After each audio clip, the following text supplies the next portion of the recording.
Never mind. I'm not gonna ask Matt any more questions. All right, we got the Pink Ranger. Yeah. There we go. Slowly but surely, everybody's making it on in.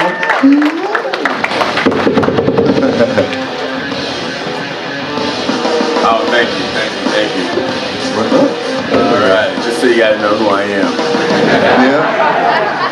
Put that there. Wait, you didn't play Rick?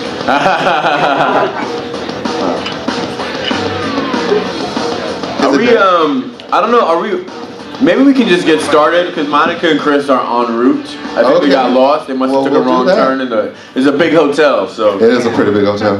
Well, first off, thank you guys for being up here. Thank you guys. What's up? What's up, Orlando? Oh, guys, real quick, there will be no morphing today. I'm just gonna put it out there. Nobody's morphing. Okay, let's get started. All right. So, of course, 10 years later, how does it feel to know that your show was one of the most popular Power Ranger shows out there? Yeah. Is that just a rumor? How do we know that? Well, that's the word on the street. Yeah, exactly. That's all the girls. But how does it feel? It's like 10-year this legacy that has happened. You know, you guys were a really awesome season. Like it's one of my favorites. Thank you. So, like you were my first cosplay. So there it is. There it is, man. There it is. Thank you. So, how does it feel to know that you left that legacy? Oh man, I mean, I feel like when we were in New Zealand kind of shooting this show, we had no idea that 10 years from now we'd all be sitting together here talking about that show still. So it's amazing, you know what I mean? I think we're all so grateful. 10 years removed, you know, we're able to kind of see it with more perspective now, and it's just it's a blessing to be able to be here with these guys and with you guys. More importantly, yeah, it's awesome. Yeah, and Brandon, not kidding, we is this not on? This thing on? I'm trying to figure that out. We literally had no idea. Like New Zealand, for whatever reason, is like the only country in the world that doesn't air Power Rangers. So when we would have am I good? No, there's Chris. There's Chris. That's totally Chris. When we had time off and stuff, we would. Monica May, everybody! Monica May, everybody!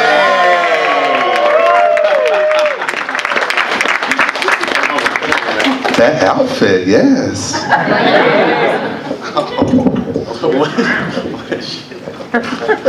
What's up, Mon? Waiting on Monica. Way to go, Chris. So was it? For me, after the show just started airing, I actually dressed up as Bridge Carson for Halloween. And we thought it was going to be so cool to answer the door and have trick-or-treaters be like, oh my gosh, and not one kid recognized me. Yeah, I was wearing the whole outfit, but the show hadn't really found its audience yet. Stolen outfit. And then a few years later, there'd be the kids so whatever was after RPM or whatever was airing, then people started to dress up as SPD and all that. So that was really cool. I was in a Winners one time, looking for some bathroom towels, and these guys that were clearly not shopping for bathroom towels came in my lane and was just like, I know you from somewhere. It's like, yeah, I've done some acting, and they said no. Buttery. And I was like, that's the legacy of the show. You can be anywhere, and something about the show, whether it was something that you were part of or it was part of the whole Power Rangers, legacy. Now we're a part of it. It's pretty cool. Hi, everyone. I just have to say, I come to these conventions for you guys, and we were talking last night, and it's an honor to be a part of the Power Ranger franchise, but I think I would have not been as involved and as excited to be a Power Ranger if it weren't for the fans. Like, you guys keep SPD alive, and you keep it alive on Twitter and social media, and you keep us relevant. It's why we get to come here and meet all of you and be here, and so it's a pleasure to be here and meet all of you. So thank you guys.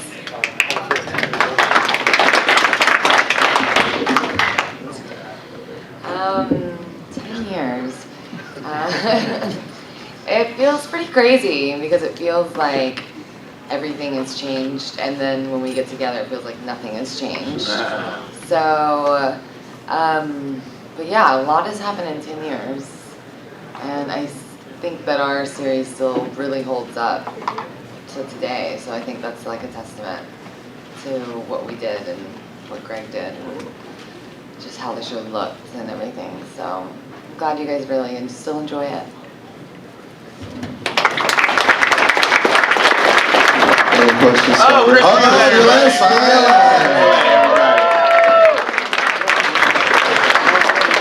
I guess let's just sit down and let you answer it too. We're talking about how does it feel 10 years later, the legacy for you guys.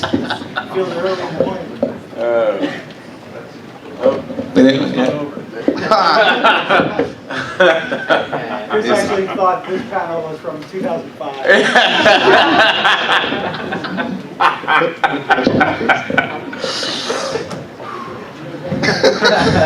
So, What's up, Chris? Hey. Good to see you, bud. Cameras up. all right, so you We're all guys here. got to do 2 really awesome team ups during your season. How was filming that with the other different cast? The first team up was great with the Dino Thunder. Yeah. That was a lot of fun. You know, me and Kevin and Jeff are still pretty good friends to this day. There's some people from the cast that we're no longer friends with on that cast as well. But that happens. But we had a lot of fun, I think, right? It was fun. Great. Yeah, we enjoyed them. It's weird though because you get a little bit defensive over your season. Like you get a little bit competitive, so like they kind of come into your world, and there's a little bit of kind of like, yo, like Territory. step off a little bit. You know what I mean? But it was fun. Anybody else? Yeah, it's like 10 years later, so I don't really care what I talk about anymore. But my biggest beef with the entire SPD thing was the reunion shows, the crossover shows, because I had written the original outlines as that crazy scientist alien finds the gems, and they were the Dino gems, so he used them to clone the Dino Thunder. And Disney was saying, children won't understand cloning, and they'll feel like if they're clones that the characters aren't the real characters, so just do time travel like we always do time travel. And I was like, oh, it's such an easy out. Like, why can't we make this more interesting and make the thing about that they are clones and they won't last forever, and this is like their one chance to, do something in this time period, and then they're gone. And I thought it could have like depth to it, and they were like, no, just like, yeah. So I feel like you guys got cheated a little because we could have brought more to that, but We wanted to do a lot more with the scripts and make them mature and not just a lot more adult in the situations. yeah, there was weird restrictions like relationships. They were like, no, Disney doesn't do relationships, and then I'm like, really? Because like all your other shows are just about 12-year-olds hooking up, you know? I'm like, I have like, mature actors that can really add some depth and like teach kids and make it entertaining for everyone else about like how to interact with each other. And if you remember in the beginnings part 1 and 2, when Z is introduced to the rest of the group as, when Kruger brings her in there, her and Bridge have, a little like moment, yeah, and which I think is where, Matt has it in his head that they're hooking up and they have weird fan fiction about threesomes, but we were never allowed to follow through with that because of these weird rules, so. I think your question hits a little bit of a sore spot too, because we never were brought back Yeah. to do a reunion show. And so we welcomed Dino Thunder with open arms and had a great time, and we were so excited to go back and do our reunion, and then Disney X'd it. But in their defense, they did send us to Disney World Yeah, they for did. a week, which was awesome. So, For the 50th anniversary. yeah, that was, and that, I think that was kind of like our makeup Yeah, present. for a reunion, for no reunion episode. Yeah. It is true though, like mid-season when we realized like, oh, this is gonna end, and we're all going home back to our different places. It was like almost a daily conversation of like, when we come back for the reunion, it's gonna be so much fun. And Never then, did. yeah, that was kind of a blow. Yeah, that was kind of a bummer. Next club. All right, right here, Are we actually. taking questions from the audience now? Okay. Yeah. All right. I just want to say it's really cool to see you guys together. SPD was amazing, and I brought you guys some Ranger.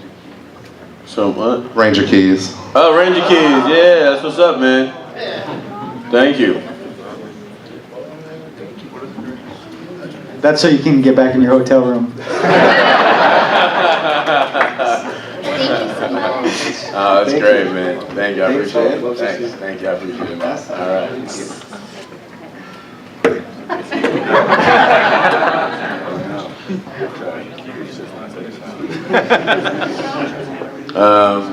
Okay. Next. Okay, here we go. Got a question.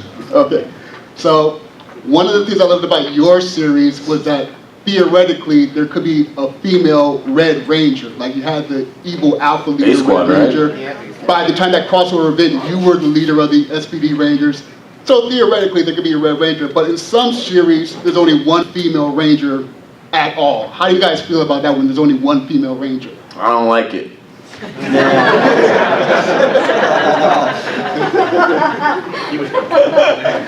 You guys.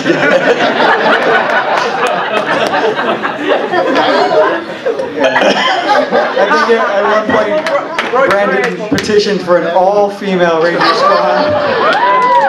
I When he mean- was commander. It's 2015, and I don't see why there couldn't be a cast of all female Rangers at this point. I know, right? I don't think gender should have anything to do with the color of the leadership. That's my personal opinion. Women are just as powerful, if not more. So. It's not more. Whoa. Why gotta be more, No. though? Equality. Why right? gotta be more? We're equally powerful. Thank How you. about that? All right, right here. Hello, Power Rangers. I first want to say I'm slightly autistic, but as far as the show itself, it was an inspiration not only for me but for everyone else. I think of you guys as actual human beings, not things. But another part of inspiration is game show. I'm a big game show whiz. So with that being said, what's your favorite game show of all time, past, present, whatever? Price is Right. Yeah. And I was actually on The Price is Right. Were you really? Yes, I went with. Did you get on and stage? I got off stage. What? Did and you I- win anything? Luggage. No. But my girlfriends and I said, okay, if someone gets up on stage, do not kiss Bob Barker, because how many people have kissed his cheek and he's got so much makeup on, but you get up there and I was just like, Bob, and I kissed him and they're all like, ah. But anyway, it was fun. Just for the record, I was on in 2004. Oh. Could have won a car on a game called Pass the Buck, and I made it to the showcase, but lost the showcase. So I'm not sure how far you went, but I got 80 cents on the wheel. How much- You went farther, promise. I know, but that's how likely it was. Favorite game show would be Family Feud. Family Feud. I like watching it with a bunch of people being like, we can take those families down. That's a stupid answer.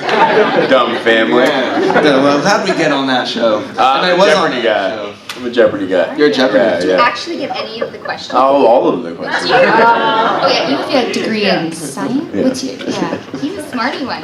Don't tell me. Red Ranger. I think next panel we should do SPD Family Feud. Yeah. That'd be awesome. All right. So I already know Brandon's response to this because I asked him at a previous con. Feel free to answer again, anyways. How did the cast feel about about having a dog barking orders at them? Well, I'm married, so it's this.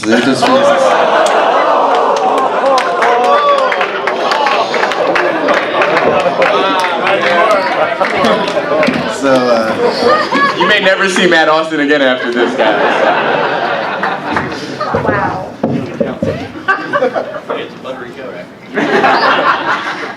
We literally, to answer your question, couldn't go get through a take without bursting into pure laughter, like from the gut, crying laughter the first week. Especially because John was still learning how to move in his suit. So, there'd be lines where he would have to be so serious and Rangers, but he would literally like touch your nose or like bonk your face and it was, yeah. Or he'd like go to like point and like hit you in the head.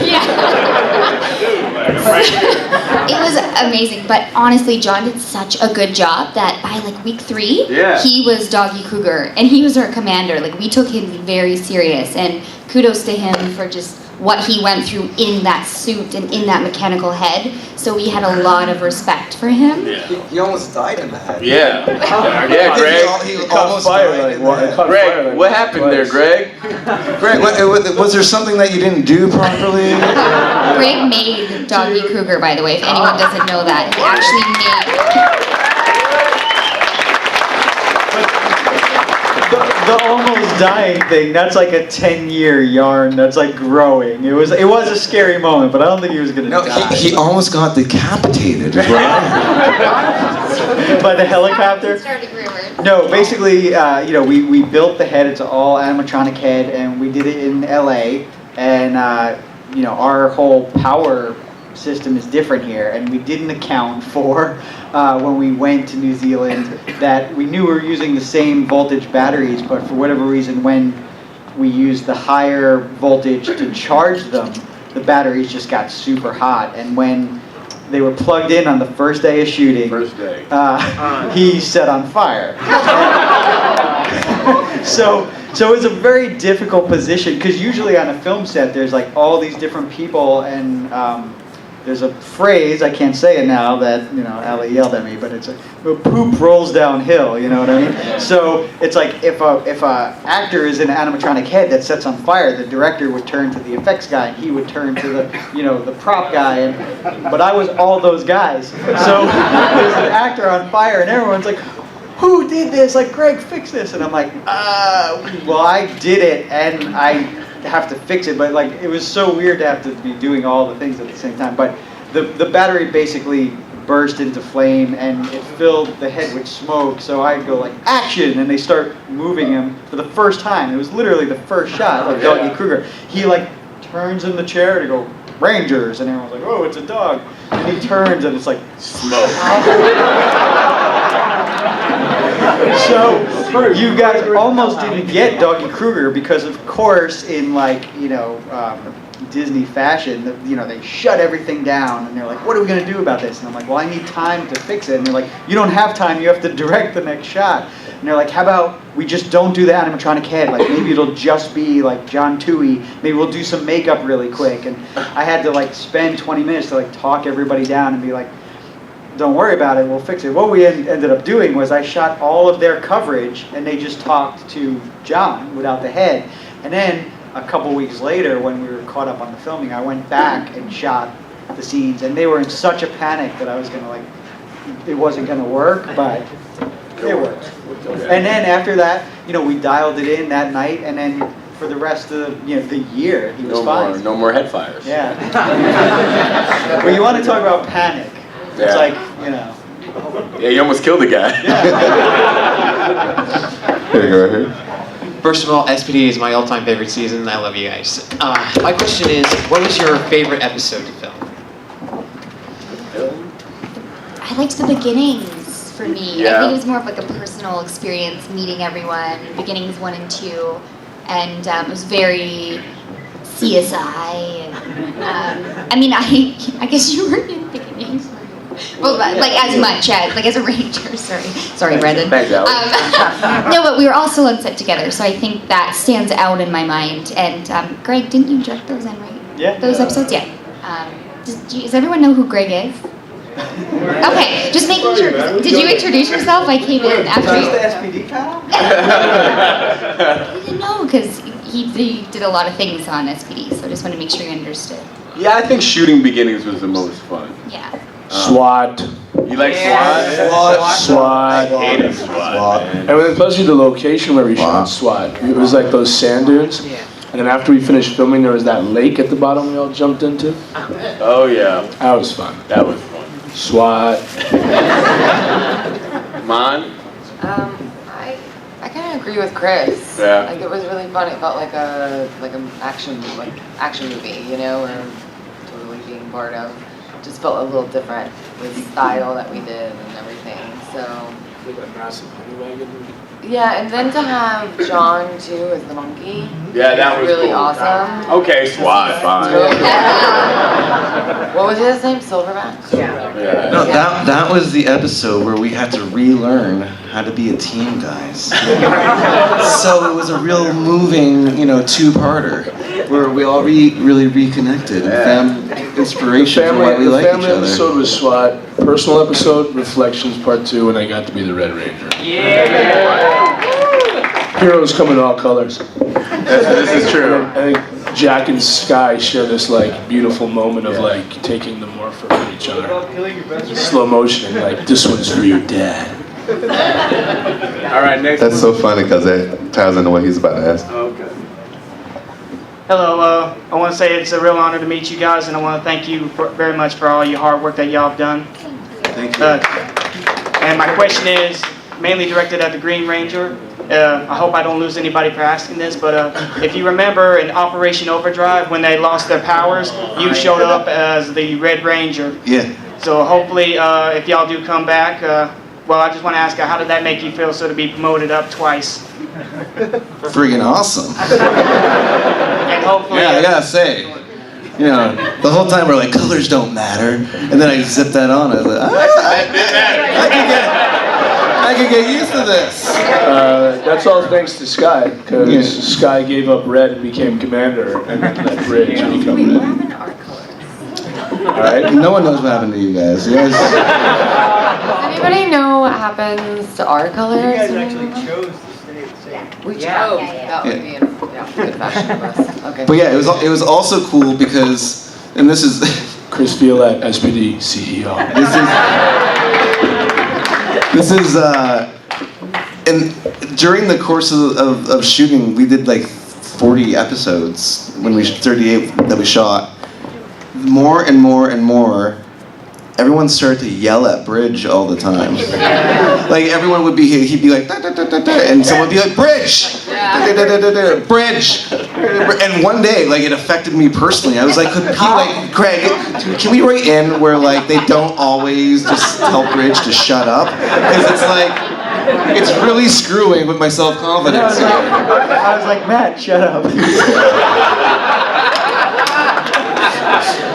But this really happened. I actually asked them, do they have to be so hard on Bridge? Because Bridge is an integral part of the team, guys. And there's that's just, they love you still, but just shut up.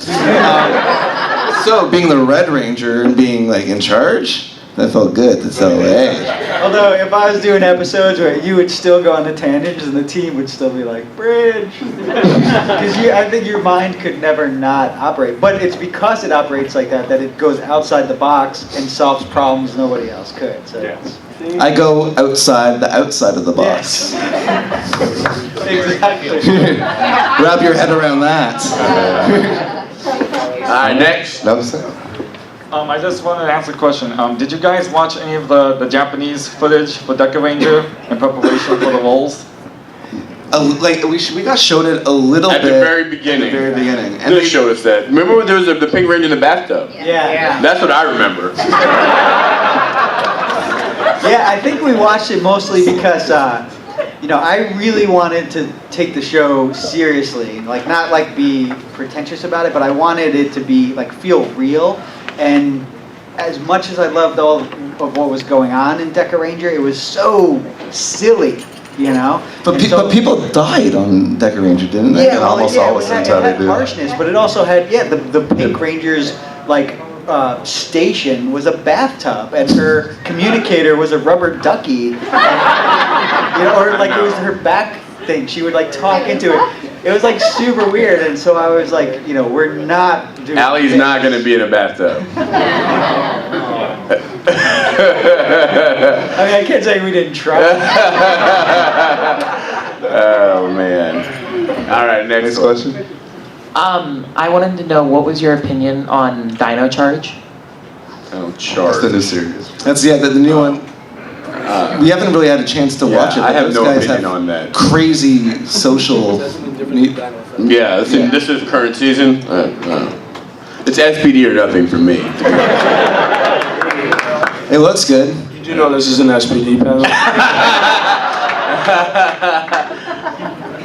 All right. Here we go. All right. I have a question for Bridge.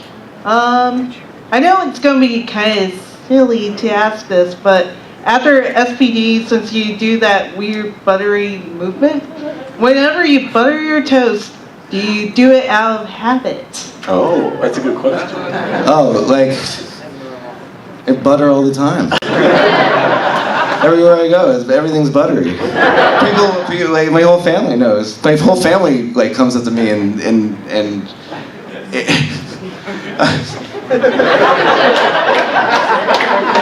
dude, it reminds me of. Did you guys watch Full House? And you know, his beaver. You guys are like, is it made out of what? And that was his catchphrase. Whenever anything has a total sentence you can finish with butter, my whole family is like, yeah. How was the day, Matt? Was it buttery? Yeah, it really did work. It did catch, because I find myself, even when you're saying it, I'm going like that. And a bunch of the people at Barnyard Effects, like everyone does it. It's like it just really stuck. Like, I directed a couple episodes of a show called Mud Pit that Bruce produced, and he worked into one of the scenes. A whole explanation of a guy talking about the origins of buttery, and as a way to de-stress. He was like, okay, when you're stressed, you get a piece of toast, you slather it with butter until it's nice and buttery, and then you take a bite. And so that is in the episode that I directed. So there's a little thing out there. It's fun. I get it. I have a question for Mr. Greg. Why was the Time Force red suit used for Sky's dad? Was that really Wes, or was that like his successor or something? Nah, they screwed up. Everybody wants to know. Nobody will notice. I know. I feel so bad. I wish someday we should all sit down and figure out like a timeline and explanation, but because it's such a disappointing answer. But it was like we wanted to still keep within the Power Ranger uniform or universe. We didn't have the money to redesign something. We had access to all these older things, so we just picked that one. But there was no. We didn't think that you guys would go so deep into it. Whatever you think it is, that is what it is. Yeah, exactly. Don't underestimate these fans. You're crazy. There you go. Hey guys. Hey guys, what's up? Thanks. Seriously, one of the best seasons I've ever watched growing up with this, so thanks for that. Thank you. And being one of the only seasons that had a lot of color changes, what would you have if you could choose your own color? If you could choose your own color, what would it truly be? Oh, it'd be red. I mean, I'm not joining the team if it's not red, man. I'm out. Yeah, red or bust. I'm still under contract to wear blue. So, anytime I'm at a convention, I'm wearing blue. I would if they had said you could be whatever color you wanted, I would have picked green from the beginning. Aww. Let's be honest, I'm pink through and through. But I wouldn't change my color, but maybe the role, like the leadership of the color. Why does red always have to be the leader? See that? I don't like that. Take over. I don't like this. Sid and Sky eventually, I would have kept my color too. Yeah. I think all of our colors are pretty right for us. Yeah, I think they cast it well. Correct. Yeah. I would have definitely had a better car. You should have had a motorcycle. Oh yeah, I should, right? Totally, with my leather jacket. Yeah. So yeah. They were straight out. Girls don't ride motorcycles. Yeah. Really? We had like a Jeep, remember? We had to share a Jeep. The Jeep was cool, but we should have a, I had to share your Jeep too. Yeah. You were like in the back. You were in the back. You guys get that Jeep. These guys are Yeah. doing You wheelies and shit. and Matt got like some super souped up motorbikes after a while, didn't you? There was like the green Battleizer or something bike. That's true. For Hanukkah, I got. Oh yeah. Yeah, I remember that. Because I strictly remember Sky going, "What's the deal with my bike? Yeah. Why didn't I get it souped up?" You had a cop like a standard cop bike. Yeah. All right. Thanks, man. I appreciate it. I just wanted to say, it is his birthday this week. Oh, happy birthday.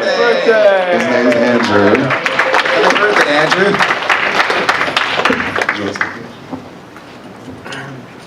Okay, like, what was your favorite Megazord to handle? Like, what was your favorite Megazord that you like to pilot all the time? Greg, what was my favorite Megazord again? I forget. What was it, Greg? Yeah. It would be SWAT, I think. Right? Yeah, I think so. Yeah. SWAT mode. SWAT mode. Here you go. This question is for, well, everybody, if you have any input on it. Who was behind the idea for Omega to be a ball of light when he's not in action? I mean, was there just nobody who wanted that role? Greg took. That's a great question. Greg, take the mic. Yeah. So Oh, Sam. again, it's like, I know it's everyone's looking for a deeper answer, but that was honestly just a production, like a budget thing. We were the only series, because you guys know how it works, right? Like the show's made in Japan, and then they ship over episodes, and then they're like reconfigured to become the American show. And what we were trying to do with SPD is move as far away from the source material as possible. But we were the only show to actually be filming simultaneously. So like when they did Dino Thunder, they got 40 episodes of Japanese shows. They watched them all, they picked the best footage, they picked the best storylines and created Dino Thunder. We didn't even know how Deca Ranger was going to end. We didn't know that Omega Ranger was even in the show until like 2 weeks before we had to film our version. And Disney was like, no more Rangers, like no more actors. But the footage was so heavy with this Omega and his like weird unicycle, and we're like, this guy is going to be some huge part of their story, so somehow we have to make it part of our story. So the idea came up, like, what if he traveled from the future but couldn't be in human form? It's kind of inspired by, do you guys remember the Cocoon, the movie Cocoon? Yeah, it was kind of like Cocoon. We thought it would be all right. I apologize. It's like way back. But that's why it was like that. It was like because there was literally no money for another actor. But why did it have to be Sam? Well, because there was actually Ranger board feedback of people going like, what the beep is this? And so Bruce and I were like, well, we need to somehow figure out a way to give this person.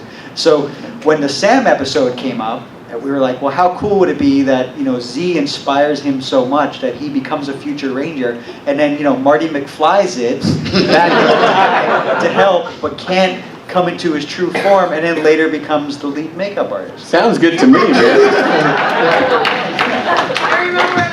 That's funny. Cool. Here you go. All right, my question is for Greg. In Beginnings Part 2, like for Piggy, like when they first encounter Piggy, like like how they have the blue slime like coming out of his like nose or something, like how did you manage to pull that off? And for Matt, after you became the Red Ranger, what do you think happened to the blue and green Ranger positions after you became Red Ranger? Well, mind blown. I don't know. I'm trying to figure out the correlation, the connection. There's just two questions. So. But the Piggy had tubing that ran up over his head and came out, and then there was a bag of ooze that someone was in the garbage bin with him, and then when I said action, they would squeeze it and it would come out. We only did it in the opening episodes, and then it was just too messy to keep doing it. But it was cool. And gross. Okay, so now that now in the future, I'm Red. Jack is with Allie. Sky is the commander. She's Shadow Ranger. Kruger is Birdie. So that leaves. Oh, wow. These guys, they're still pink and yellow because if they don't, I don't. So green. So Boom is probably green. Yeah. And maybe Sophie. Sophie.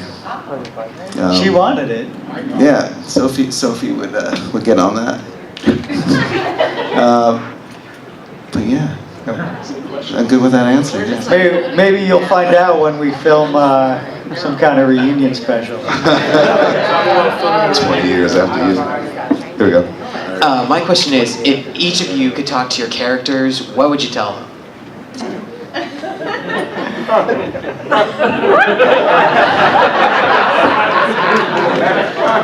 Well, I feel like I'm talking to their characters anytime I have any conversation with them.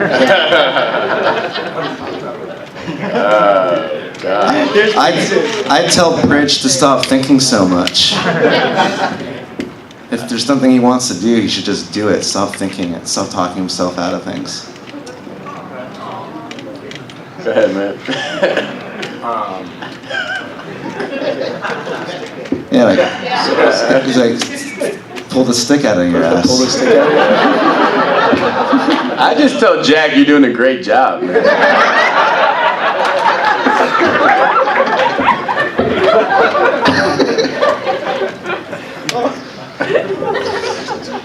Yeah.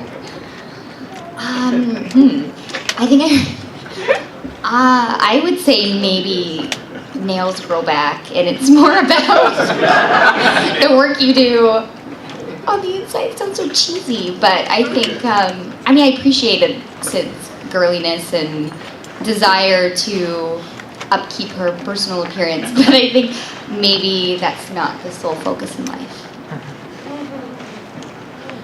I think I would tell Z to go with her instincts and like keep doing that, because I think she's good at that and just like knowing what's true and what to go for. So just keep doing that, and maybe take a break every once in a while. You know, and just like get away, take a little vacation, do something like that. Clean your room. You know. Yeah. Cool. Cool. Sky Heroes. Yeah. Next one. Okay. If Bridge did talk to Bridge, if I did talk to Bridge, it would just be an unending conversation. Like one of them would be like, I gotta go, man. And we're like, yeah, you should go. And then it turns into another 10 minutes. This is a you question, Bridge. So here we go. Would you guys rather have sausage links for fingers or sweat mayonnaise? Meanwhile, Matt, how many times have you been asked that? Sausage links. Slow it down. I'm familiar with the question. It was episode 13. Oh, jeez. No, it was, would you rather have sausage links for fingers or sweat mayonnaise? I believe in that episode you come in and you're like, guys, stand up. We have to be on patrol. I'm in the gym. What are you guys doing? I would, I don't know. I really like mayonnaise. I'd like to sweat mayonnaise. You know, and just as long as I have toast, tomatoes, and some bacon, I'm good. I don't know if I had sausage links for fingers. I'd eat my fingers. I'd always be eating my fingers. All right, next one. Were there any episodes that you could relate to from a personal standpoint that really hit close to home? You know, with anything that you've been through prior to being on the show or after being on the show, were there any episodes that really hit here?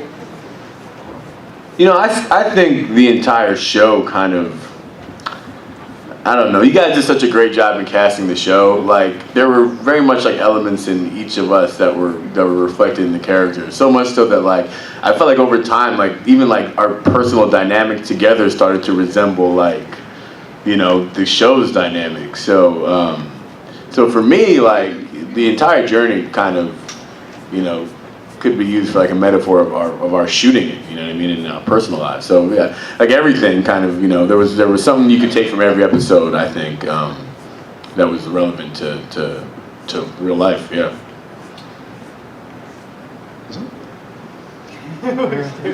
Well, because it's for everybody.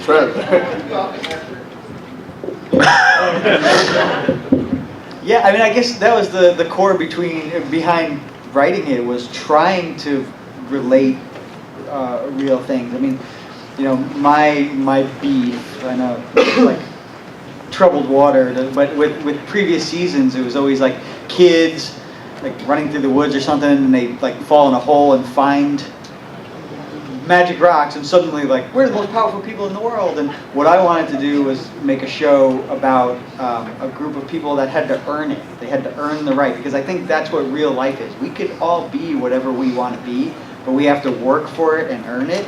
So the whole journey of the show was about these guys finding their place, and then they idolize A-Team. They think A-Team's the best, and then they find out that A-Team like sold out, and which means that they are the best. They were the purest form, and we wanted to have enough things throughout the series that related to stuff in real life, and some stuff was actually from these guys, like life before the show, because we're always talking, and there'd be little stories and stuff, and we're like, we should put that somehow in the show, because it's it just helped us grow as writers and actors, and we felt like as an audience it would help you grow with the characters. Yeah. Cool. There's a scene before we found out that Sophie was an android, where I was sitting down with her and she's just kind of down on herself, and that was like, it didn't feel like Power Rangers at that moment. It felt like it could have been any sort of high school, like a high school series or movie where it was just like two people connecting, and she was like, I don't know if I can make it. And I'm like, no, you gotta. Anytime that enters your head, you gotta stop it, and you can do it. And if even shooting it, I was like, wow, shot a Power Rangers show, like a moment where I might cry. Like it's like, that was the whole point behind. I don't know. I keep saying behind B Squad was, one of the things I didn't like about Power Rangers was that everyone just would learn something so instantly, and I felt like the message to the younger audience was, we all feel like we're the underdog. We all feel like there's people that are better, whether it's on your sports team or in school or, whatever you're trying to do. And so I wanted B Squad to always feel like they were the underdog until you realize that, they already had the power within them. It's kind of an old story that gets used a lot, but I didn't feel like it was ever really used in Power Rangers. So that's why we set it up that way. Okay, I'm gonna ask you this last one, and then I'm gonna close it out. Okay. You're the second African American Red Ranger. How does that feel? I mean, it's cool, man. You know what's cool? It's like when people come up to me, now and say, it was just cool to see a leader that looked like them. That means a lot, because I know when I was a kid, there wasn't a lot of that either. So, so I took on the mantle very seriously, and I'm glad to see that, Jack still lives on in a lot of fans' eyes today. It's an honor, absolutely. Excellent. Well, I want to thank you guys for doing the panel today.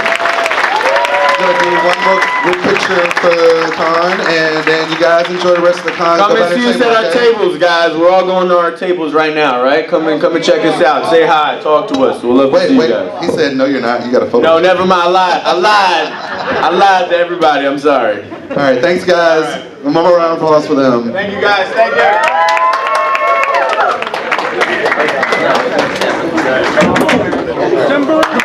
Good job.